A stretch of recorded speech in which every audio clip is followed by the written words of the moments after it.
Chapter 33. Promises. Toravan. Everything around me.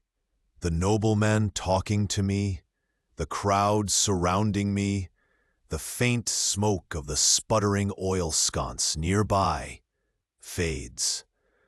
My attention is fully riveted across the corridor, where my best friend is leading the disheveled Caleb out of a reception room, with Caleb looking more than a little guilty.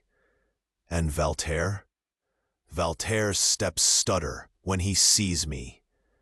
I see the curse as he says it. And Caleb, his hair frayed out to one side, as if a hand had been tangled within it. My whole body tenses. I know he's not really a man.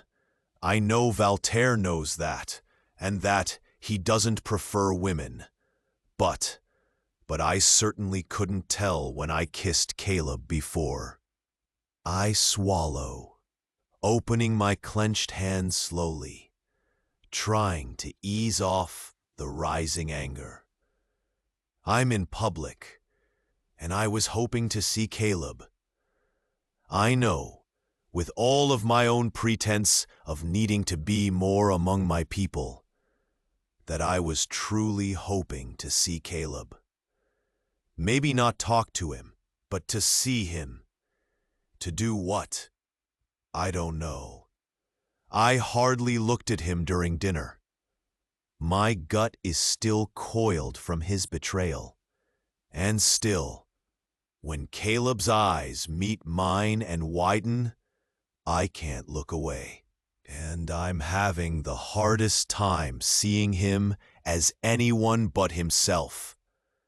Am I hoping to reassure myself that this was real? That he was in fact a real person?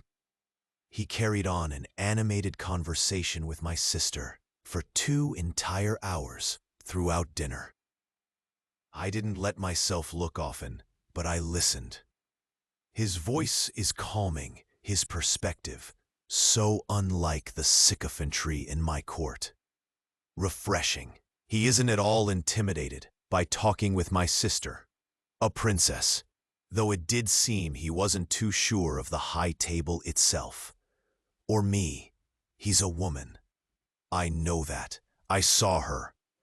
And yet when I see him now, I can only think of the man who carefully and patiently led me through concentration exercises, who said my name as if the saying of it was a gift.